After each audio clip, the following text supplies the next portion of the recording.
Jean-François Massel, bonjour. Pouvez-vous vous présenter en quelques mots aux Antoniens? Bonjour, je m'appelle Jean-François Massel. J'habite Antony depuis 1969, qui est aussi l'année de ma naissance.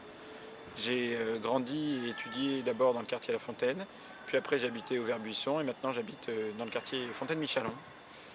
Après mes études secondaires, j'ai fait Sciences Po à Paris.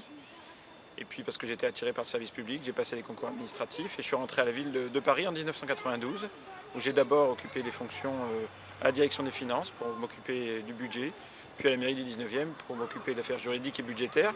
Et puis depuis 1997, j'occupe un poste au centre d'action sociale de la ville de Paris, où je suis chef du bureau de la restauration.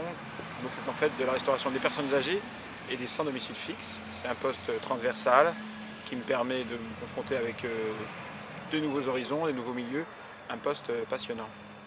Pouvez-vous retracer en quelques lignes votre parcours qui vous a conduit aujourd'hui à vous présenter aux élections municipales à Antony?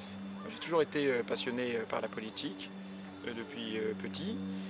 Et puis après, avec mes études, j'ai voulu m'investir, mais je n'ai pas voulu m'investir au niveau national, j'ai préféré m'investir au niveau local, parce que ça me paraissait plus intéressant et que je pense qu'on pouvait plus faire de choses et changer les choses. Donc j'ai d'abord milité, j'ai suivi les conseils municipaux de très près de 1988 à 1995, avec notamment Gilles Candard, qui était un ancien conseiller municipal. Et ça m'a amené en 1995 à devenir conseiller municipal. Entre 1995 et 2001, sur la résidence universitaire, sur le projet du cinéma, sur le problème du logement social, notamment dans le grand ensemble. J'ai fait des rencontres, j'ai rencontré des tas de gens qui m'ont permis petit à petit de créer une équipe avec des gens des associations de riverains, des associations de locataires, l'association des amis du cinéma. Ce qui fait qu'en 2001, nous avons créé une liste qui s'appelle Citoyens Antony.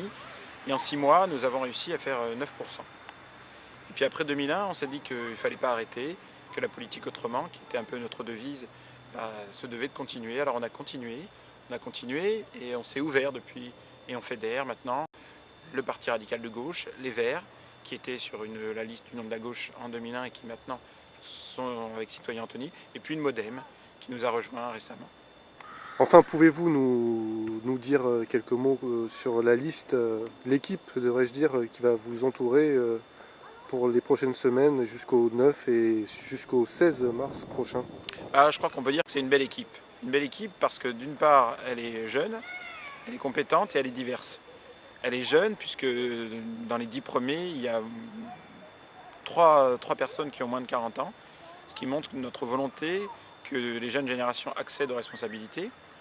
Elle est compétente parce que nous avons à la fois des gens qui sont issus des associations de locataires, comme Gabriel Guillaume, comme Jean-Claude Desbordes, qui ont beaucoup lutté dans le grand ensemble pour que le logement social soit mieux entretenu et mieux vécu par les locataires.